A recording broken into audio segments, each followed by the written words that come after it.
All right. Thank you everyone for being here. Tonight's workshop is on um, is getting a parent's perspective on raising children with special needs and being a champion for them. Buenas noches, gracias por estar aquí hoy. Esta noche el taller que tenemos es cómo ser un campeón para las necesidades de su hijo. All right, so we have three parents here and two translators. The three parents we have are Luann, Agnes, and Bonnie. Can you repeat that? Sure. The three parents that we have today are Luann, Agnes, and Bonnie. Yeah, tenemos tres padres con nosotros, Miss Luan, Miss Bonnie y Agnes. All right. So the first question I'm going to ask is if parents can give us an idea of what the process was like in which they came to know that their child had some type of disability. So I'm going to pose this question Okay, first. la primera pregunta es para obtener una idea de cuál es el proceso que los padres enfrentaron cuando descubrieron que su hijo tenía una discapacidad de aprendizaje. Yep. I'm going to pose the question first to Agnes.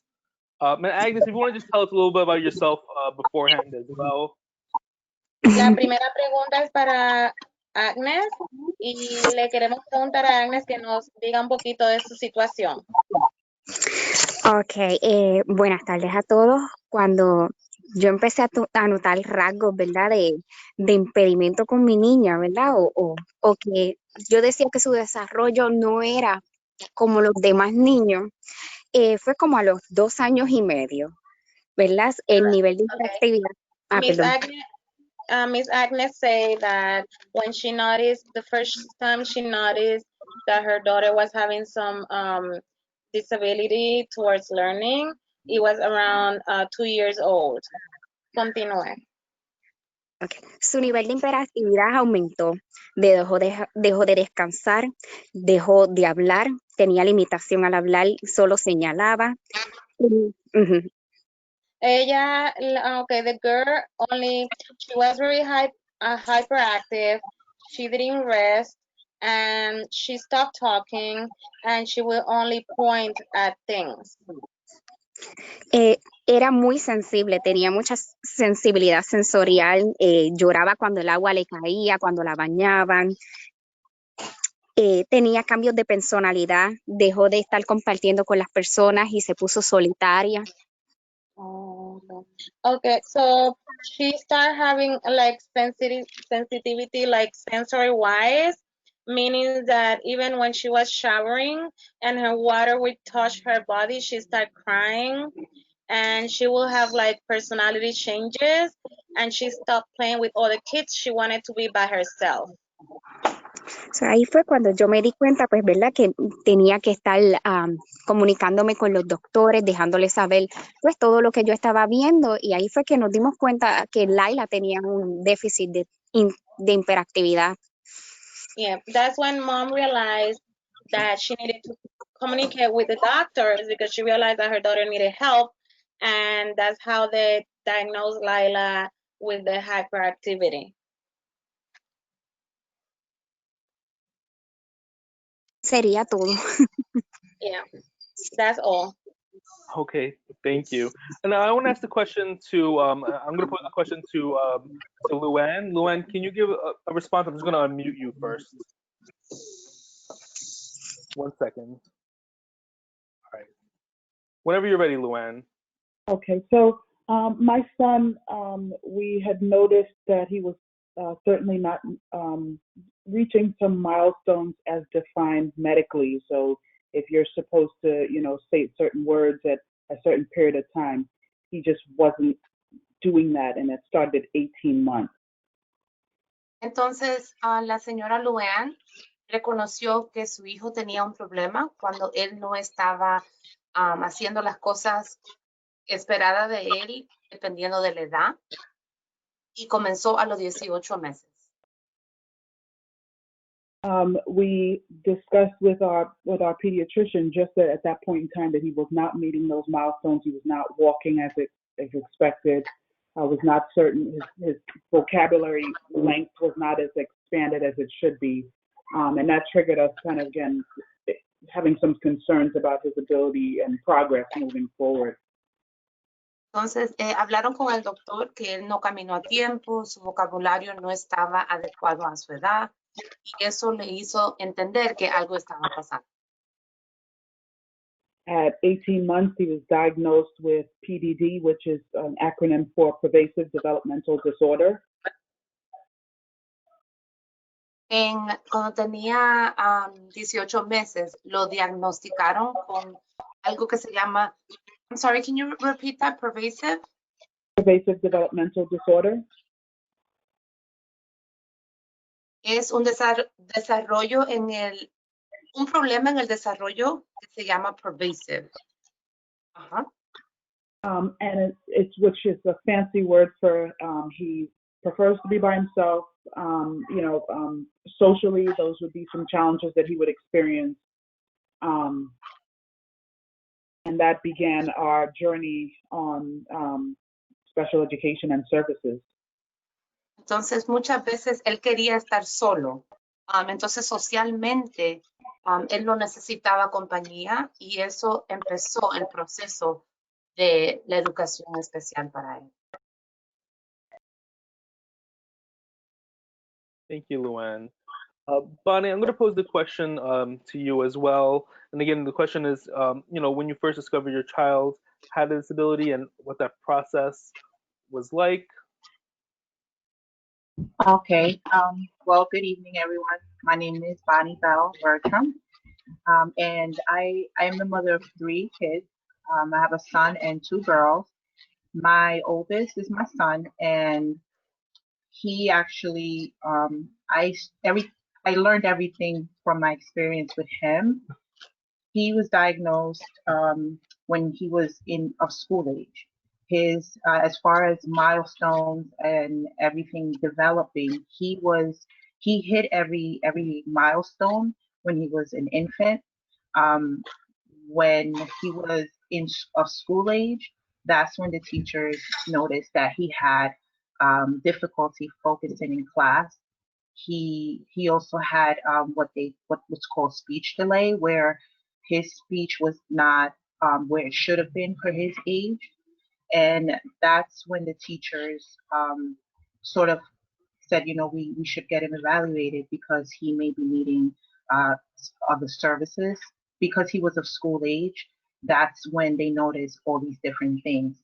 The same for my daughter, who she also was of school age when she was, I guess when you could say that's the first time that I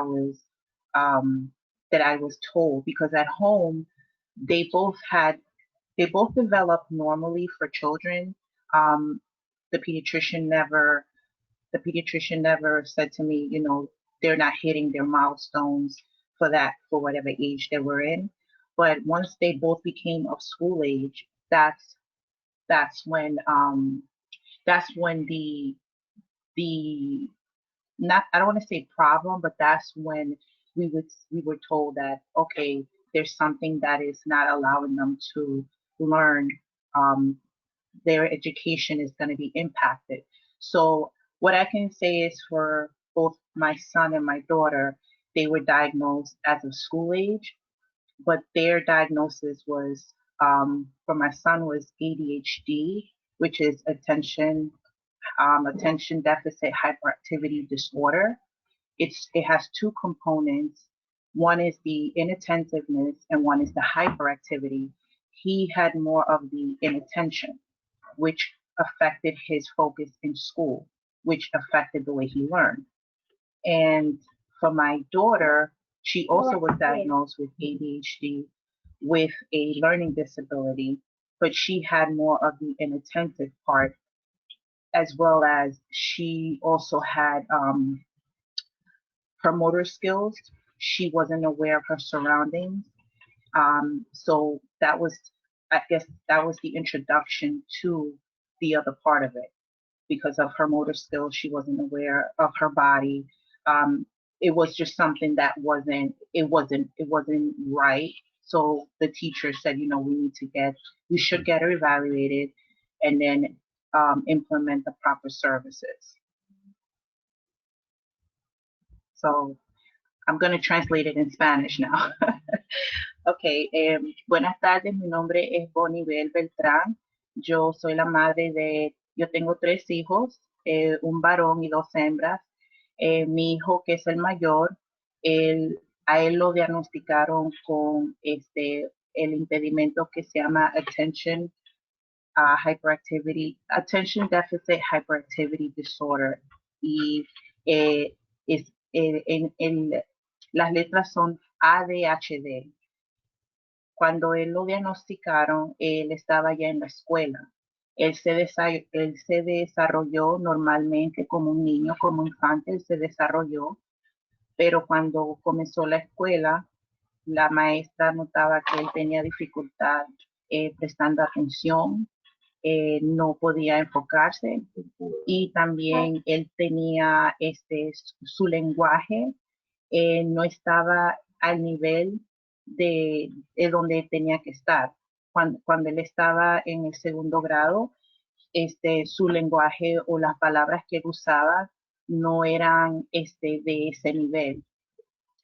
Y entonces cuando él estaba en la escuela es cuando a él la primera vez que lo diagnosticaron, y entonces ahí es que yo me enteré que él tenía esa disabilidad. Igualmente con mi hija ella tiene ahorita 14 años, ella es exalumna de Evergreen. A ella la diagnosticaron igualmente cuando estaba en la escuela. El desarrollo de ella como infante fue normal. Ella no habló rápido, decía pocas palabras. Ya después que yo la ingresé como en un programa de daycare, ella comenzó a hablar más, decía más palabras, más sentencias, pero aún cuando ella llegó a la escuela, ella tenía sus habilidades motoras no estaban, no se habían desarrollado. Entonces, cuando la maestra notaba eso, la maestra me habló y me dijo, sería buena idea de evaluarla para ver cómo podemos ayudarla. Y cuando ya la evaluaron a través del tiempo, también ella la diagnosticaron con ADHD. Entonces, mis 2 hijos tienen tienen el ADHD, pero tienen diferentes componentes. No tienen la parte hyper, que es cuando el niño es interactivo. Ellos tienen la parte de atención. That's it. Thank you, Bonnie. You're welcome. Liz Mary, can you translate for me, please? Yeah, sure. All right. So, what we all have strengths and challenges. I want you to just think about what are some strengths that your child has, and also what are some of the struggles and challenges that your child has, specifically, that might arise from his or her disability. Todos tenemos nuestras fortalezas y limitaciones. Entonces, mi señor está preguntando que quiere saber cuáles son algunas de esas fortalezas y algunas de las limitaciones que tiene su niño debido a la incapacidad. Who was this question for? We can start with Agnes. Sí, Agnes, si usted puede contestar, ¿cuáles usted cree que son las fortalezas de Laila y cuáles son algunas de las limitaciones que ella tiene? Para mí, Laila, ¿verdad? Tiene muchísimas fortalezas. ¿verdad? Y disfruto todo lo que hace mi hija, pero una de las fortalezas que ella tiene es que ella demuestra sus sentimientos dibujando. Ella le encanta dibujar, y ella no es muy expresiva en sus sentimientos, ella no es afectiva, de dar a besos. Mom saying that she enjoys everything about Lila, and one of the strengths that Lila has is that she shows her feelings through drawing. She's not really affectionate, but she will draw, and that's how you know what's happening with the drawing. Sí, continúe. También en las matemáticas, a ella le encantan las matemáticas y yo creo que eso le ha ayudado a ella a resolver problemas. Ella también siempre está buscando soluciones en su diario vivir para mí, tanto como para ella y las personas que las rodean. All right. Mom say that she loves math and she loves to solve problems, and that helps her. It helps her on her daily living, that she always tries to solve problems because she enjoys math too much. Sí. Gracias, sería todo. Yeah, that's all. And in terms of challenges, do we talk about the challenges?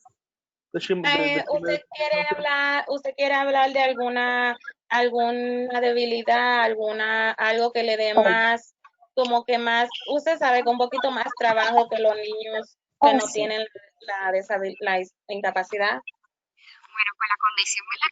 Que ya estamos hablando de ADHD, pues como ya había mencionado la mamá anterior, el enfoque de Laila pues es limitado, esto le dificulta el aprender en ocasiones, el concentrarse en solo hacer una tarea, quiere hacer más de una porque siempre ella es bien hiperactiva, quiere terminar todo rápido. Okay.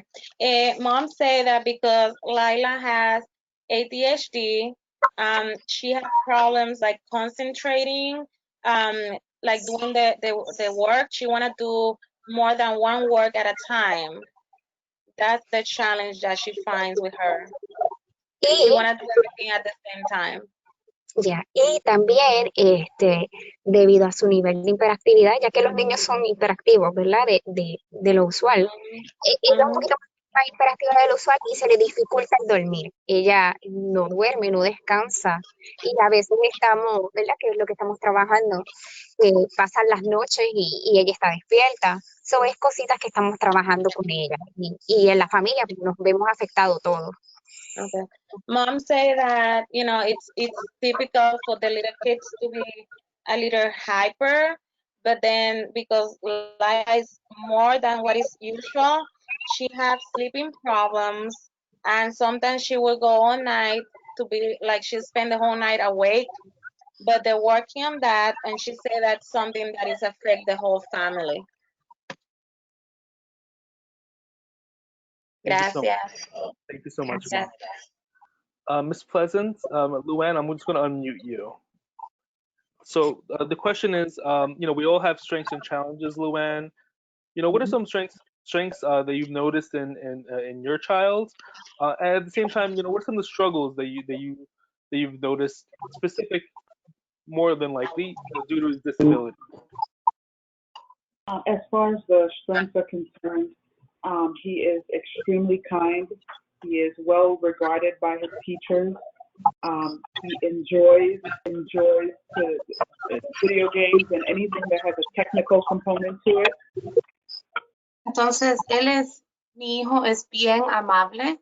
Él se lleva bien con los maestros y le gusta jugar videos y tiene mucha habilidad con la tecnología. He is an introvert, enjoys science, and anything that involves him being by himself, he is completely fine operating in that space. Okay. Él es un poquito que se mantiene solo, le gusta estar solo, le gusta la ciencia y como dije antes, él le gusta cualquier actividad que sea que él esté jugando solo. As far as his weaknesses are concerned, he has a great deal of challenges expressing himself. in terms of having a conversation, sitting down and talking to one of his friends, the ability for him to stay focused, which is often a challenge in the classroom setting. We've got to make accommodations for him to sit up front and for him to lock in with the teachers. So, in some regards, the propensity for him to stay by himself, it adversely impacts him in the classroom. Ok, entonces algunas de las debilidades que él tiene es expresándose cuando tiene conversaciones con sus amistades. Tiene dificultad manteniendo atención, pero en la escuela lo sientan adelante y el facto que él quiere siempre estar solo le afecta en la escuela. That's it. Thank you, Luann. Buddy, I'm going to pose the question to you as well, and you can do this for one or both your children. We all have strengths and challenges. What have you noticed to be some of the strengths that your children have, and what are some specific challenges or struggles that might be specific to their disability that you've noticed? I would say for both my kids, their strengths, throughout the years, I've noticed that their strength is that they are resilient. Although they're faced with many challenges, they still continue to push forward. In other words, they don't give up because they know that that's not going to really help the situation. So they've become very resilient. And I've also noticed that, of course, they're very loving because I can, every mother knows that their child has, levels to them, and that level of love is just you notice it and you acknowledge it, and I think that's a great foundation for them, especially because they're faced with so many challenges. They're both artistic. They're incredibly savvy when it comes to the computer. They know how to, they can, especially nowadays with technology, I noticed that that's where they thrive. They thrive with technology, with computers, anything that is technical or involves your artistic side, they thrive in that. They also both thrive with the right support. When you get a combination of that with the right support and everything kind of aligns, it helps them to continue to grow and to be able to still move forward, or despite the challenges, they're able to still grow and become a better version of themselves. As far as challenges, I would say dealing with coping with life challenges, learning how to deal with emotions. Children that have ADHD usually suffer from anxiety, depression, because these things go hand in hand with ADHD because of the chemical imbalance. Sometimes their emotions, they can't express what they're feeling, so it's frustrating. And I've dealt with both of them going through that. So getting them the right support for that has been another task. But also, I would say another challenge is the way that they process information. For example, I can tell one of my children, go and get the bag and bring it here and put this in it. In other words, when they their brain processes information differently. So it's almost like you have to break it down into small increments, because if not, they will get overwhelmed, they will get frustrated, and they will shut down. So that's one of the challenges that they face. And like I said, just dealing with everyday life, trying to understand why they process information differently, why they may not be like other children, but at the same time still want to be part of that, being part of a group. So those are the challenges that I've seen them face. I'm going to translate it in Spanish. So las fortalezas que yo he visto en mis dos hijos que tienen ADHD, ellos son, se enfrentan a la vida, aunque tienen sus limitaciones, se enfrentan a la vida y tratan de crecer de lo que están aprendiendo. No dejan que sus limitaciones le impidan disfrutar la vida. Ellos también tienen son bien artísticos en el aspecto de tecnología. Ellos le encantan lo que es la arte, lo que está cambiando, los colores. Los dos, ellos se sienten bien, se sienten que están logrando algo cuando hacen algo artístico. También la fortaleza que yo he visto en ellos es que cuando ellos tienen el soporte correcto en la casa y en la escuela, ellos sí crecen, ellos salen adelante y se le puede ver porque ellos constantemente están mejorando.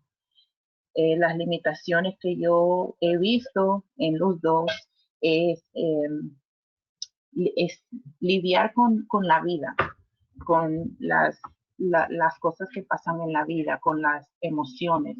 Muchos niños que sufren de ADHD también sufren de depresión y de ansiedad. Entonces, eso es algo que ellos no saben explicar lo que sienten, no le pueden poner palabras a esas emociones. Entonces, es algo que con el tiempo hay que buscar ayuda y soporte para poder enfrentar esa parte de la deshabilidad. También en la manera que ellos procesan información. En la clase los niños aprenden diferentes y entonces las limitaciones de ellos es que ellos aprenden y retienen información diferente. Y esa es una limitación y a veces es frustrante porque no entienden por qué la información no se procesa igualmente en el cerebro de ellos. Y yo diría que en sí las limitaciones han sido muchas, pero a la misma vez las fortalezas que ellos dos tienen, ellos pueden y han salido adelante. Entonces es un balance de los dos. That's it. Thank you. Liz Mary, can you translate for me?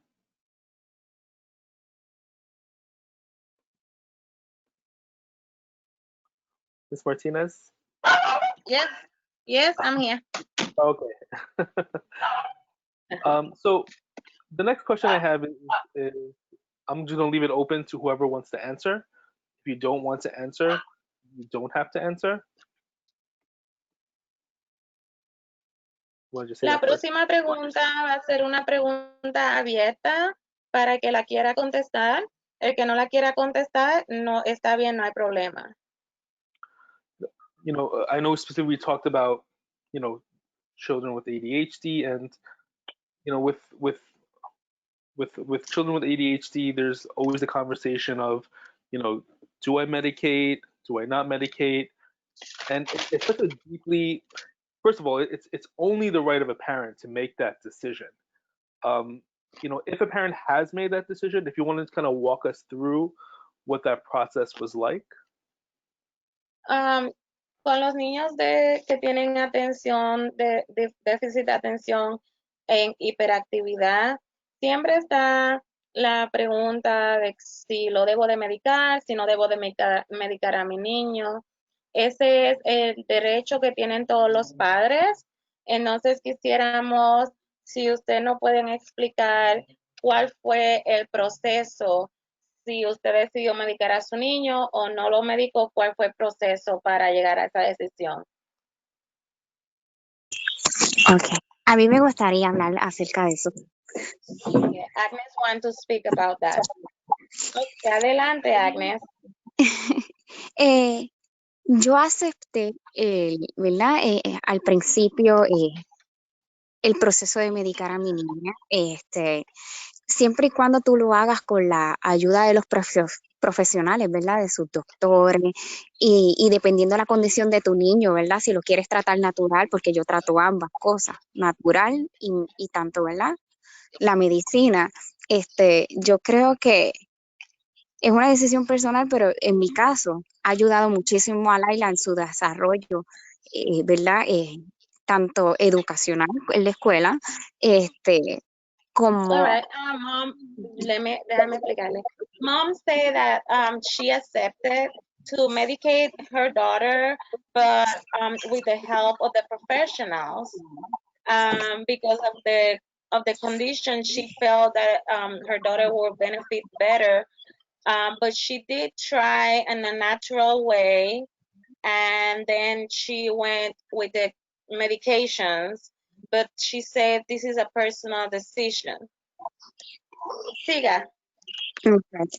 En mi caso me ha ayudado porque, pues, como dije antes, mi niña es sumamente hiperactiva, y esto le dificultaba tanto a la familia, ¿verdad? Paterna, el trabajar con ella, que son uno de los desafíos que como madre uno se enfrenta, la familia, ¿cómo se dice? Amistades o personas ajenas, no entender su condición. Yo la acepté, yo entiendo a mi hija, pero entendí también pues que necesitaba controlarse un poco, ¿verdad? Porque ella misma no podía hablar, pero te demostraba que necesitaba controlarse, era algo exagerado.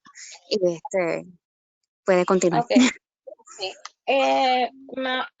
Mom said that on her situation, the medication has helped a lot because her daughter have a lot of hyperactivity, and she said that she had problem with the paternal family. It creates challenges. The hyperactivity of her daughter, it creates challenges between family members because some and friends, some will not accept the condition. Mom said that she accepted her daughter from day one the way she was, but she felt that somehow they needed to control that hyperactivity, and because she got to a point that her daughter couldn't even talk. Y nada, hemos estado trabajando con los especialistas, siempre estamos yendo, ¿verdad? Para que las reevalúen de cada cierto tiempo. Tengo comunicación con los maestros, cómo ese medicamento está funcionando en ella. Yo la observo, tomo mucha nota de, ¿verdad? De qué hace, qué no deja de hacer. Y gracias ¿verdad? A los maestros, la comunicación que tú tienes con las personas que te rodean y lo que tú vives con tu hija, me he dado cuenta, ¿verdad? Pues que su medicación está trabajando en ella, ya mi hija, ¿verdad? Logra sus metas, el enfocarse, el poder descansar, el poder concentrarse, ¿verdad? Y como dije, tanto lo natural como lo medicinal, yo creo pues, que ayuda en todo esto, es un complemento. Y la dieta, una dieta también a los hijos, una rutina para que todo esto funcione, es un conjunto. Okay. Mom said that she work with the specialists all the time. That like every so often she has to take her daughter for re-evaluations. They evaluate the medications. Everybody keep observation notes. Like the teachers they write down notes and they give feedback to the mom. Mom also she keep notes, any change of behaviors that her daughter has every time the dose of medication is changed or whatnot, and that's how they get to the right dose, and that's how they realize that the medication is working right now. She said that she always in touch. The important thing is to be in touch with everybody that works with her daughter, everybody, like teachers, after school programs, everybody, to be in open communication. And she noticed that her daughter she got better in terms of her focus, rest. Now she can rest. She had better concentration, but she still say that it's a combination of natural remedies with medications, it's important that your child have a balanced diet and to keep a routine. It's like a whole packet. Like you cannot just do one. You have to do like many things so everything works for your kid. But you have to find out what works better for your child. Muchas gracias, Agnes. Eso fue muy informativo. Thank you. Does anyone else want to say something? It's up to you if parents want to respond to that question. Yeah, I was gonna chime in. So with medication for me I looked at medication more as a last resort. Um, and I'm speaking with two different experiences. So just bear with me. With my son, medication was not an option for me. I was against it. I didn't believe in it. I said, there has to be other ways to help him to be able to focus in class along with support and extra services. And also, I believe that part of the reason why is because I was young. I didn't know. That was the first time that I was confronted with um, this whole new, uh, this whole new thing of ADHD and how it affects a child in school and all around. So I did not believe medication would help. Or I was against it. Not that it wouldn't help. That wasn't the route I wanted to go. I wanted to implement things like Miss Flora said, structure, organization, have them on a schedule, and other things that along the way. Eventually, I did opt for medication for him for the simple reason that I everything that was being done, um, it didn't seem to help. It wasn't having him progress. He was kind of like stagnant. So I did opt for medication, and there's a slew of medications out there. I mean, they have Adderall, Concerta. I mean, the list goes on and on and on. For a parent, I think the most important thing to keep in mind is that you have to look at the medication as just additional support, as an additive. You still have to implement other things. There has to be a foundation before you can even think of medication. Um, for my son, medication did work for a while, but as he got older, he told me he didn't like the side effects. He didn't like the way it made him feel. It made him feel sluggish. It made him feel kind of like he wasn't really aware. It just he didn't like the feeling. So I guess you have to weigh out the side effects of the medication. For my daughter, because I guess you could say I was a little more experienced. Although girls tend to display different symptoms with ADHD than boys, I said, okay, let's do let's see what will happen with all these other services and all the other support. And eventually I did try medication for her. Medication helped somewhat, but again, it wasn't for her because of the side effects, the way it made her feel. She felt that it wasn't helping. And because they reach an age where they can be vocal, that's a great conversation to have with children when they reach a certain age. For them, it's more of getting them involved in their treatment. Let them be a voice. Let them also understand. Let us tell us what do you think you need so we can help you. Um, but once again, it all starts with that foundation of having structure, organization, encourage them whenever they do something great. They need that encouragement. They need that, that letting them know that you're doing well and we're proud of you. But medication, it all comes down to the parent. I think it's just a personal choice.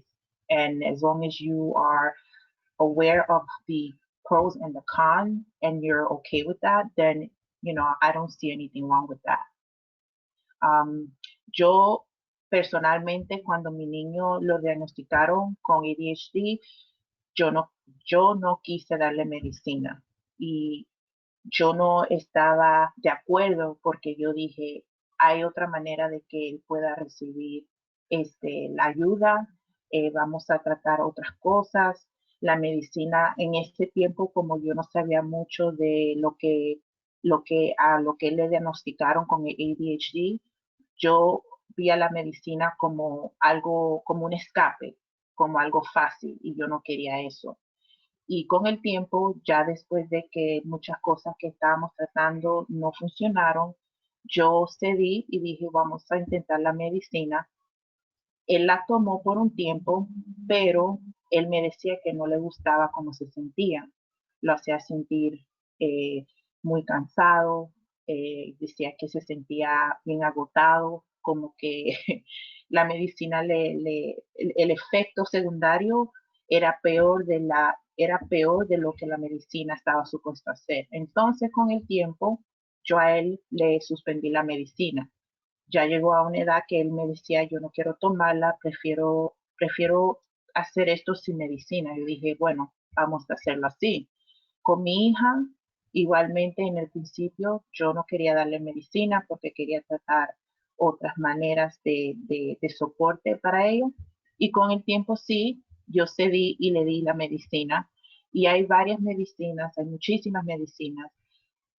Como padre uno se tiene que informar y hablar con el médico para ver cuál es la mejor opción para su hijo.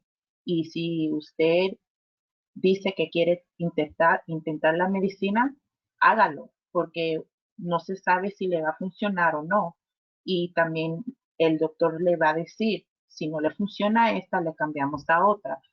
Pero para mi hija, ella la intentó por un tiempo y también después de un rato me decía, mami, no me gusta cómo me hace sentir, porque ya estaba de edad que ella podía vocalmente decir cómo se siente, qué es lo que ella quería recibir como ayuda. Si la medicina no la estaba ayudando, entonces prefería usar otros métodos.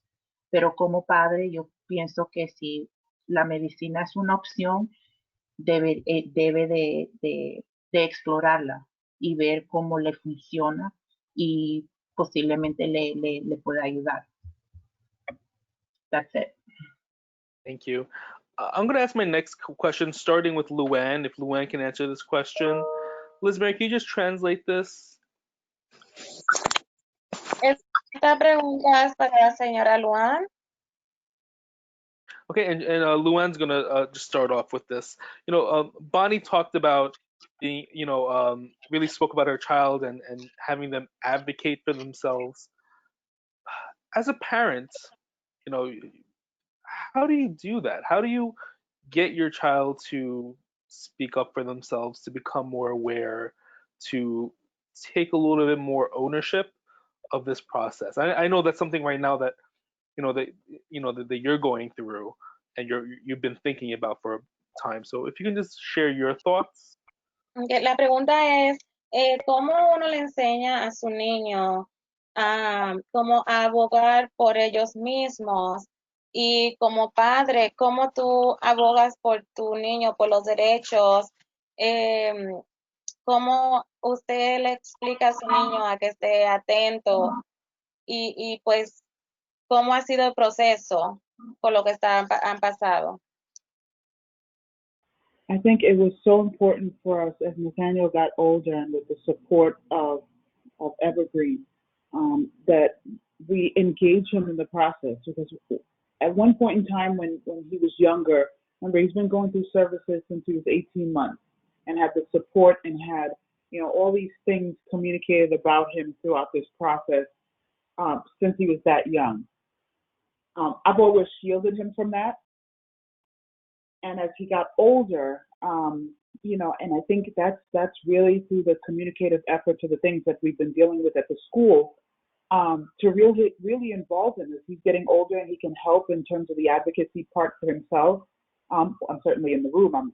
I don't go very far, but it's great to have him now that he's getting older and now that he's 12 at this point in time, that he can be able to speak about what works for him, what doesn't work, whether or not him sitting at the front of the classroom presents any challenges, because now he can speak and articulate for himself. So I think, had it not been for the relationship that I forged with the school, it would not have been, I probably would have continued to shield him from that experience. Okay, entonces, la señora dice que es importante cuando los niños se van madurando, que ellos puedan hablar o explicar cómo se sienten. Y con el apoyo de Evergreen, su hijo ha podido hacer eso, porque desde los 18 meses le han dicho el diagnóstico de el problema que tienen en el aprendizaje. Ella siempre lo protegió y ella hablaba por él antes, pero ahora ella lo ayuda a él para que él pueda él mismo abocar por él mismo. Y él puede decir lo que trabaja para él y lo que no trabaja. Y otra vez, el apoyo de Evergreen le ha ayudado a desarrollar esta capacidad. And I really just have to say that it is a very positive experience because he can get to, again, he has a voice. Special education and or services, you're an advocate for your child, as any mother would be, any father would be. So I think, it's important that he has that voice, and now it shows, okay, well, you're getting older and you can speak for yourself.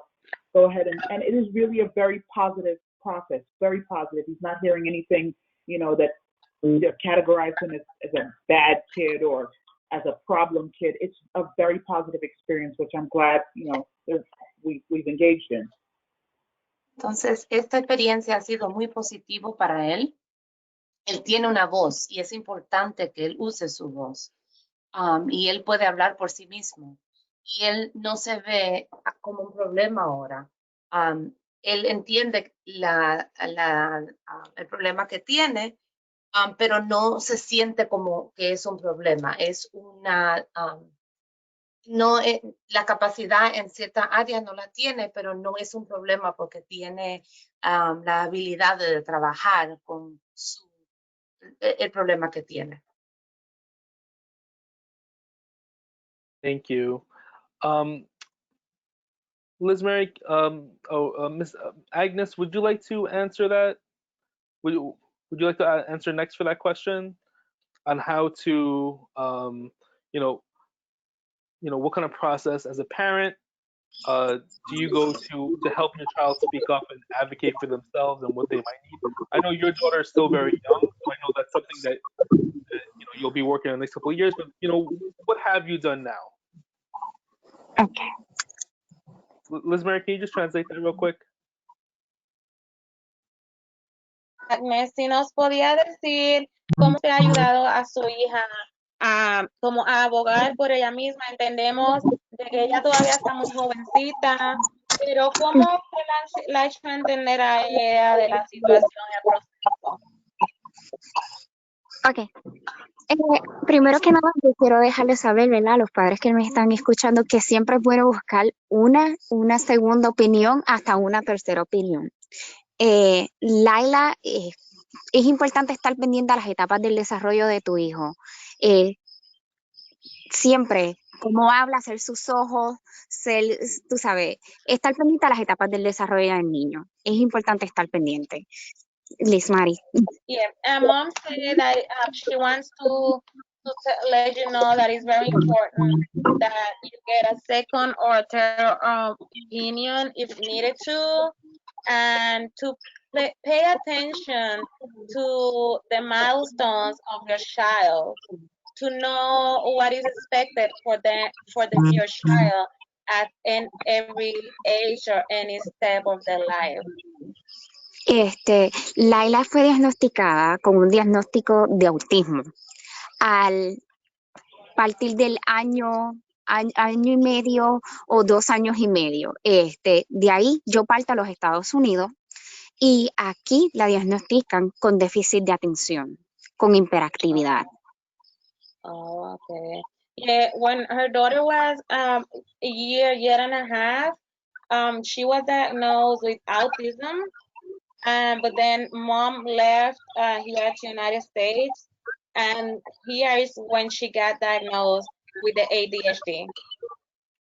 No me quedé conforme con la opinión que dieron de mi hija y busqué una tercera opinión. La reevaluaron, le brindan servicio de terapia del habla, terapia ocupacional, y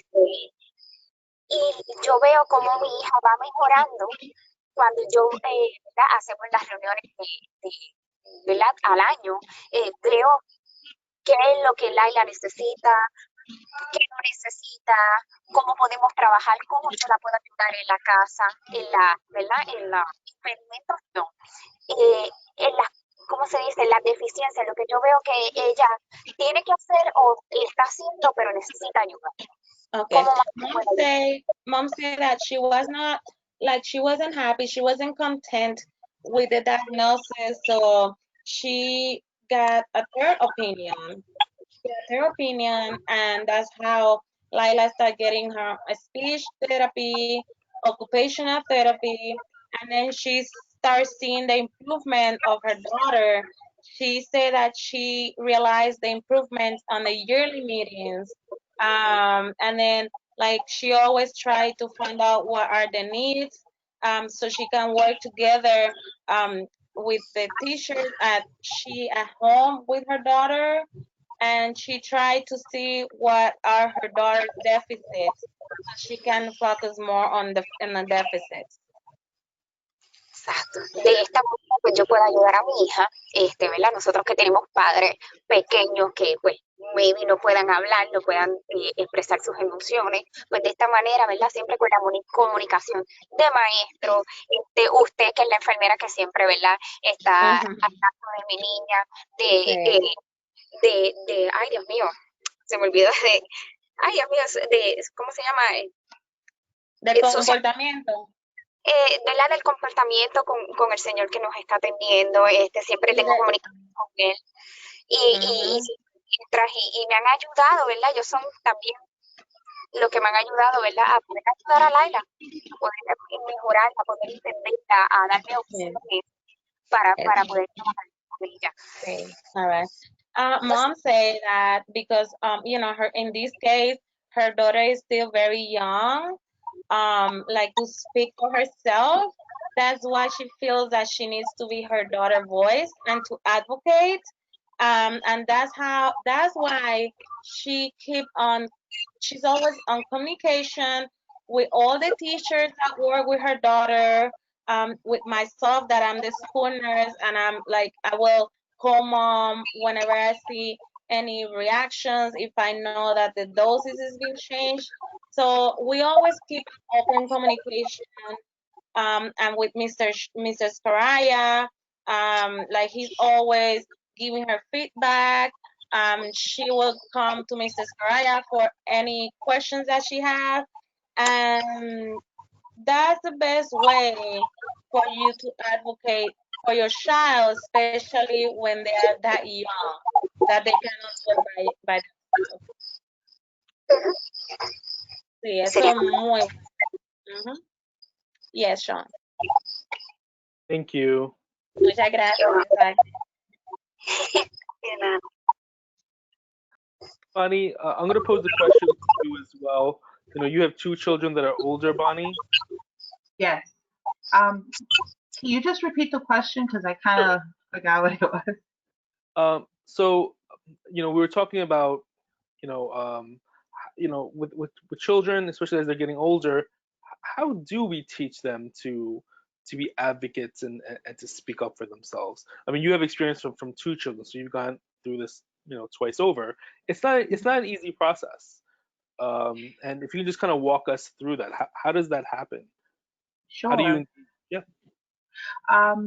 Well, the first thing I would say to any parent that may be going through this or doesn't know if this is the road that they're going to be taking, the first thing I would say is don't place blame. Do not blame yourself, and teach your child that this is not their fault. This is not their fault. This is not something that they did. And I think that kind of lays the groundwork, because when you place blame on yourself for something, your approach to it is going to be different. You're constantly going to be approaching it from a point of maybe feeling like because you did this, you need to like make it right. So approach it with an open mind. This is not your fault. This is not your child's fault. And when they're young, of course, you have to be their advocate. You have to speak up for them. And if this is new for you, one thing I would say is build up your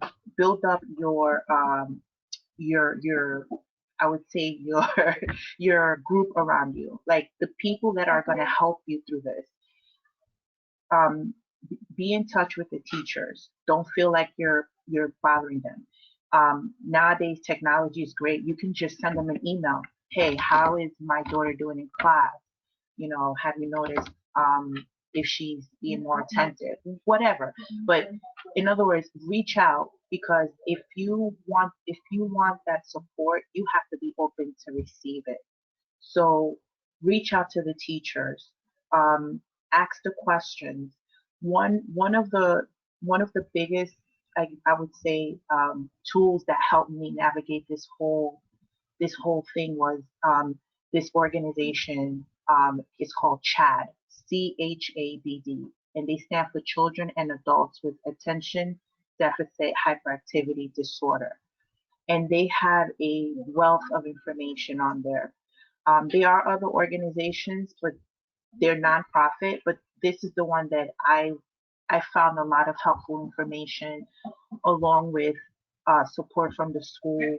Mr. Scaraya, I mean, God bless you, because you're like you're godsend. You know, the way that you put everything together and all the support and everything, it's like you know what we need to do. So it helps to navigate this whole thing and be able to advocate for your child the right way. Because when you go to these meetings annually, when you attend the CSC meetings, you're going to feel lost. You're going to maybe feel intimidated, because you're going to be hearing a lot of words that you may not know. You're going to be given a lot of papers that you may not understand. But don't feel afraid. Say, listen, can you explain this to me? Okay? We are not born knowing these things. And the way that you learn is by asking questions. Do not feel ashamed of asking.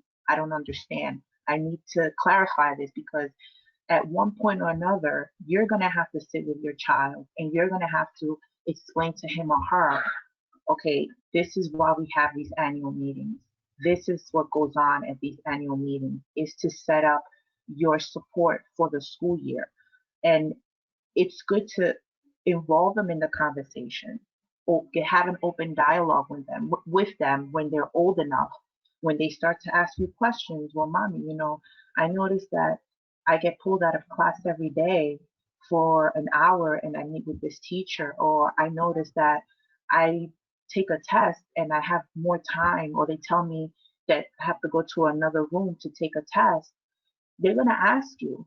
They're going to want to know why these things happen. So you have to be able to have an open dialogue with them, get them involved. And another thing that I would say you also want to do is, whatever the child is doing at school, make sure that you implement that at home. Because if you don't, then it's not going to be of any service to them. If they have a structure in school, if they have a schedule in school, do that at home. I know it sounds crazy with everything that we have on top of us as parents, but believe me, it makes life easier when they have structure. Wake up at the same time, go to bed at the same time, the same activity. And as you know, it may be mundane, but it helps them, because that's what they need. They need that. Um, I guess I'm going to translate it in Spanish now. um, lo que yo diría que es más importante cuando se trata de sus hijos y ellos poder hablar por ellos mismos. Yo digo que tienen que hablar con ellos claro, cuando lleguen a la edad adecuada, cuando ellos entiendan lo que, o pregunten, mami, ¿por qué será que a mí me sacan de la clase una hora al día? ¿O por qué a mí me ponen en otro cuarto para tomar un examen? Ya cuando ellos lleguen a esa cierta edad que comienzan a preguntar, es bueno tener una conversación con ellos, explicarle por qué está pasando eso y involúcrenlo en el proceso. Cuando uno comienza este proceso, uno no sabe, uno tiene preguntas, uno a veces tiene miedo de decir algo, pero como padre, usted tiene que tomar esa responsabilidad de representar a su hijo cuando ellos no pueden hablar por sí mismos. Cuando vayan a las reuniones anuales, pregunten si no entienden algo, pregunten y no tengan pena, porque ellos están ahí para ayudarles. Ellos están ahí para darles el soporte que necesitan, para que puedan darle el mejor soporte para su niño. Recuerde que al final del día, lo más importante es el niño, que reciban lo que necesitan.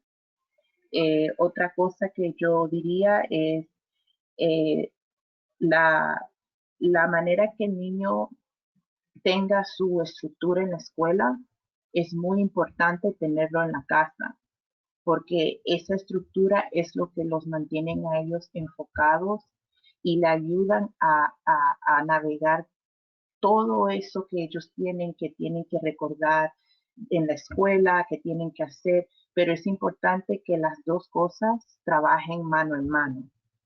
Y también yo digo que otra cosa que no mencioné en inglés es darle apoyo.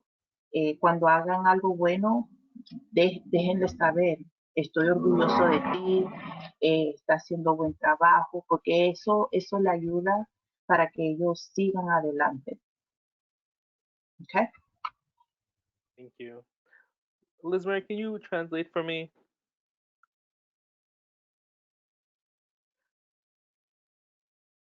Ms. Martinez, can you translate for me? Please? Yeah, got it. Okay, this is going to be the last question of the night.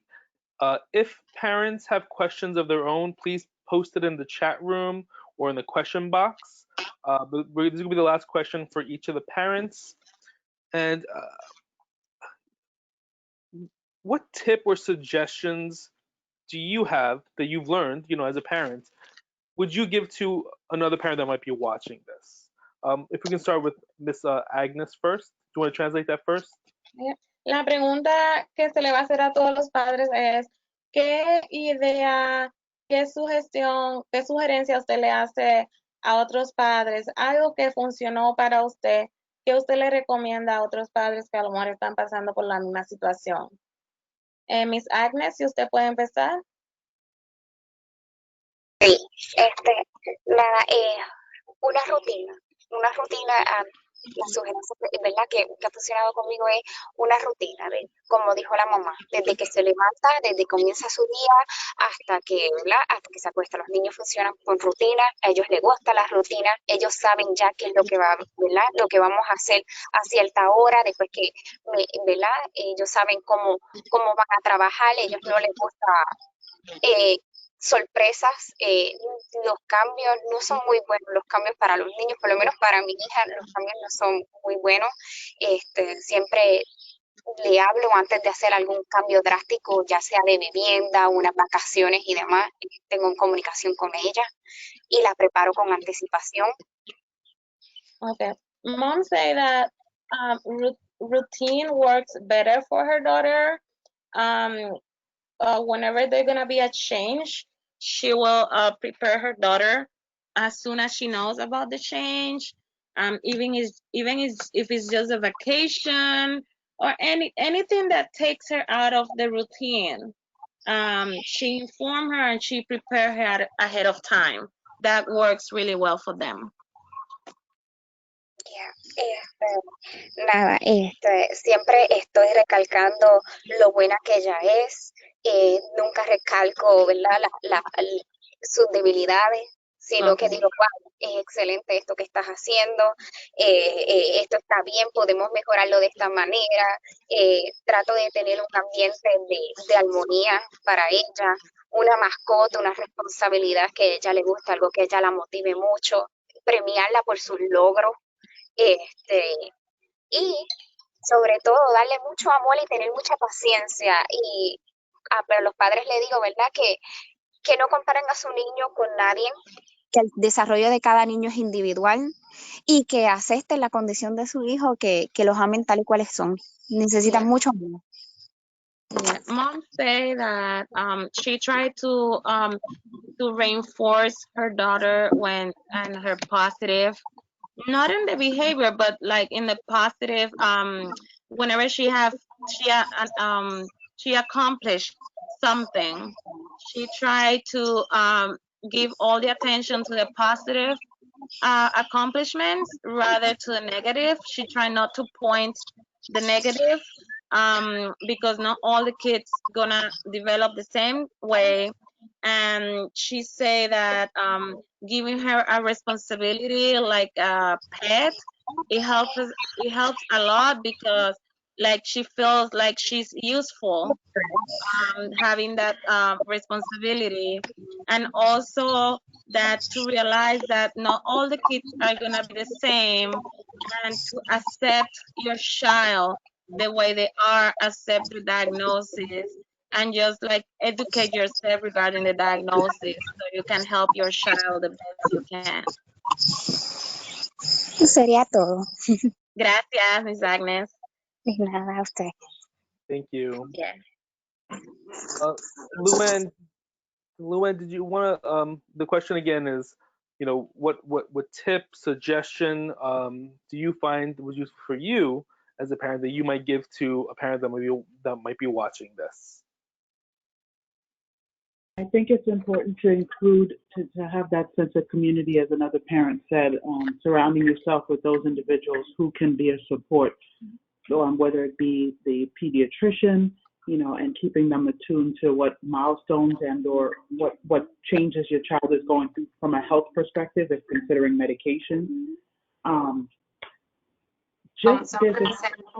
I'm sorry, I'm gonna translate. Es importante tener un sentido de comunidad y asegurar que uno esté alrededor de personas que entiendan la diagnosis, como los doctores, si van a dar medicina. Okay. I did so much research, with my son, just from disability support services to what's an IEP, what is expected when you sit in an IEP meeting, and how to be that advocate for your child. I think research is important, and connecting with the teachers, other parents who have similar experiences, because it really would help. It really does help, talking to others that are going through the same thing. It really does help.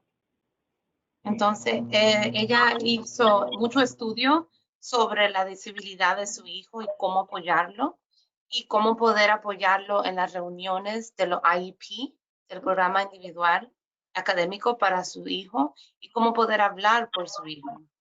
Y otra vez, hablando con otras personas que tienen la misma situación, ayuda mucho. All right. Thank you so much. Bonnie, do you have tips, suggestions for other parents that may be watching this? I think my biggest tip would be to educate yourself. Educate yourself, and do not be afraid to ask questions, because through questions is how you learn, and it's how you get your footing, so you're able to advocate better for your child. And don't be afraid to ask anyone, and like Ms. Luann said, surround yourself with community, with with parents that are also in the same situation, because you probably will learn things from them. They can give you other support tools that may be of use to you. And Another thing I would say is structure. You have to create an environment of structure. Children like structure, and it may be difficult in the beginning to get them on a schedule or for them to do things um, repeatedly, but after a certain amount of time, they learn, and they like that because it's no guessing. There's no, it takes away the stress of, oh, what am I going to do now? I don't know what's next. Am I supposed to do this? And it also is a help for you as a parent because you already know, okay, this is what we need to get done. This is what needs to be accomplished. And when those things are accomplished, another tip I would give is encourage them, incentivize them, let them know that they're doing a good job, because that builds up their self-esteem. And that's one of the things that children with disabilities, they they lose that sense of, I can do it, or um, I'm able to accomplish anything, because they're already stigmatized. They have a stigma because of their disability. So it's good to encourage them whenever they do something great. Um, you know, let them know that you are proud of them, that they're doing great, and that you know that they can accomplish things no matter how hard they may be. And that helps them out a lot. Those will be my three tips to parents. En español. Eh, lo que yo diría para los padres que están en esta situación, que no saben porque es algo nuevo, definitivamente edúquense. La educación es algo muy fuerte. Cuando uno se educa, hace preguntas, uno aprende. Y a través del aprendizaje es que uno puede mejor representar a su niño. Cuando tenga que ir a las reuniones anuales o tenga que hablar con los maestros, con el pediatra, usted se puede mejor expresar y puede decir lo que usted quiere o lo que desea que su niño reciba. Y si se puede educar, eso le va a ayudar. Cuando trate de involucrarse con grupos de padres similares que estén en la misma situación, porque a través de eso pueden aprender muchas cosas. Y no tengan pena, pregunten, porque así es que uno aprende. Otra cosa que puedo sugerir es la estructura, tener, tener una estructura, un horario. Eso le ayuda mucho a los niños que tienen deficiencia atentiva o hiperactividad, porque le quita esa ansiedad de qué tienen que hacer, a qué horas que tengo que hacer esto. Es una estructura que ayuda mucho al niño, igualmente como al padre. Entonces, eso es una cosa que yo sugiero. Y la última sugerencia, darle apoyo al niño, eh, darle incentivo. Cuando el niño haga algo bueno, dígale, papi, mami, estoy tan orgullosa de ti, sigue adelante, yo sé que tú puedes, porque ese estímulo es lo que le ayudan a fortalecer el autoestima, porque muchos niños que tienen eh, esa deshabilidad a veces sufren de su autoestima porque se sienten que no pueden hacer las cosas como los otros niños, se sienten diferentes, a veces se sienten solos. Entonces, bueno, darle ese apoyo y ese incentivo para que puedan seguir adelante. Sean? Hi, Bonnie, in the chat, there's a question. Liz Mary, can you just read this and translate it in Spanish, Liz Mary? And it's geared towards you, Bonnie, if you can just answer this question. Ms. Sure. Martinez, if you want to, Ms. Martinez, if you can just read that out. I'm going to read it in English. I would like to know how was the transition from Evergreen to the other school for Miss Bonnie's daughter. Liz Mary, can you just translate that in Spanish?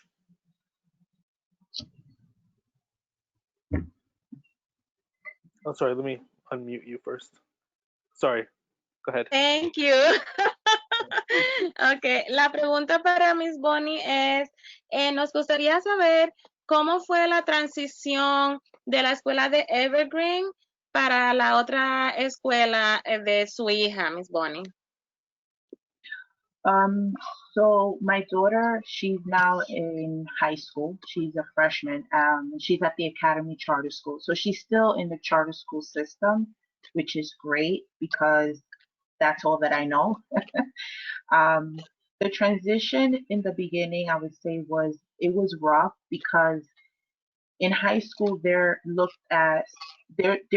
treated as young adults. They're not holding their hands. So there's a lot of independence that comes with that. And with a child that has a learning disability, they are always they always need to make sure that they feel safe.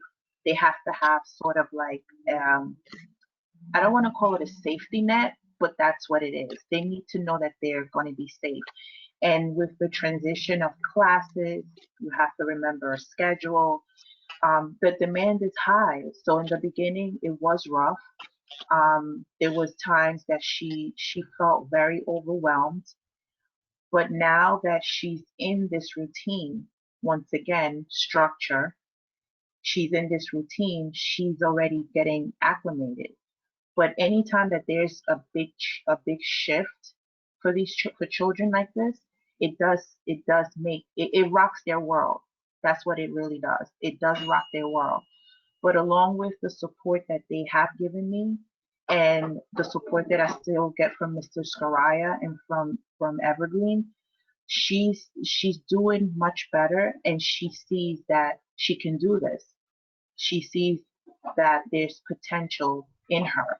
And when a child that is um, dealing with all these different nuances sees that, you know what, I can do this, you see that they start to flourish. They start to come into their own. They can be more vocal.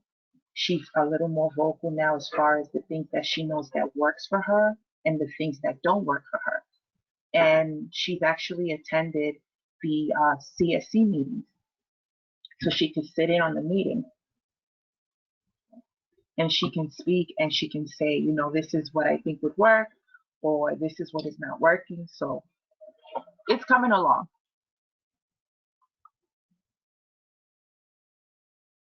There was a question whether she was prepared academically. Bonnie. Okay. Academically, because she has an IEP, she was at her she met her, I guess you could say she met her mark, but I'm not going to say that the school is she still has work to do. She does have work to do, but she is improving, which means that whatever support she's receiving is giving her what she needs to get to that mark. It's not going to be easy for her because she does have certain she has she's lacking certain things that will get her to that level where most kids would be at her age, but she's thriving. And once more, it's just about getting the right the right services, just having everything kind of like flow together. And if something doesn't work, just taking a step back and trying something different. That's what I've seen this year. It's been a year of, I would say, trial and error because this is her first year of high school. So it's still kind of it's new for her and it's new for me. Thank you. Thank you so much, You're Bonnie. welcome. I'm just gonna close for tonight's webinar. Liz Mary, are you there? Can you translate for me, please? Yes, I'm here. Thank you so much. No I just want to say, problem. first of all, I want to say thank you to all the parents for being here and for sharing your experiences with other parents. Le queremos dar las gracias a todos por compartir su experiencia con otros padres.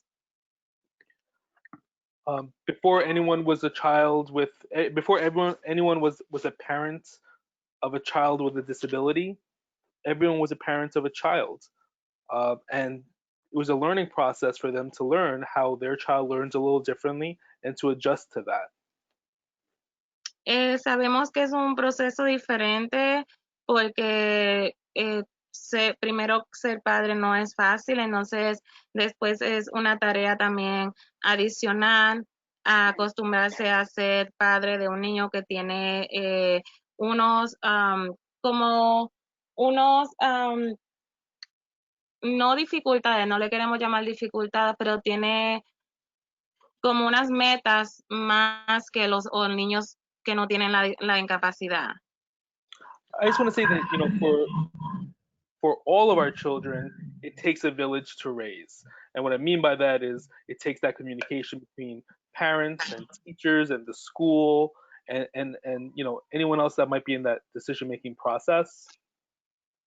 Ustedes saben de el refrán que dice que se necesita una villa entera, un pueblo entero para criar un niño. Entonces eso incluye la comunicación de todas las personas que trabajamos con sus niños. And you know, I just want to say that one of the most important things is, you know, making sure that we reiterate to our kids that we believe in them, we support them, and we know that they can, and they will. Yeah. Una de las cosas muy importantes que tenemos que hacer es demostrarle a nuestros niños que nosotros creemos en ellos, darles confianza, hacerles saber que ellos van a sobrepasar cualquier desafío y nosotros lo tenemos que creer y demostrarle a ellos que sí, que nosotros lo creemos y que ellos sí van a poder pasar ese desafío. Okay, so again, I want to thank you. I want to thank Bonnie. I want to thank Agnes. I want to thank Luann. And I also want to thank our translator, Ms. Martinez and Ms. Tatnall. Thank you so much. Le queremos agradecer a todos los padres que estuvieron aquí, a nuestros participantes, igual que a nuestros panelistas, Miss Agnes, Miss Bonnie, Miss Luann, a los que traducimos esta noche, que fue a Miss Limari, la consejera, y yo, que soy la enfermera escolar. Y también le queremos dar las gracias a Mrs. Soraya, que él es el que organiza todo esto. Y también le queremos dar las gracias a Mr. Black, Jason. Él es la persona de tecnología, que él está aquí. Yeah, we want to thank also to Jason Black. He is our IT person that make this possible. And to Mrs. Soraya. Thank you. All right, thank you. Have a good night. Be safe and be well, everyone. Gracias, buenas noches y cuídense mucho a todos. Good night, everyone. Good night. Bye-bye. Be safe, everyone. See you soon, guys. Volvió pronto, Bye-bye. Agnes. Saluda a Laila.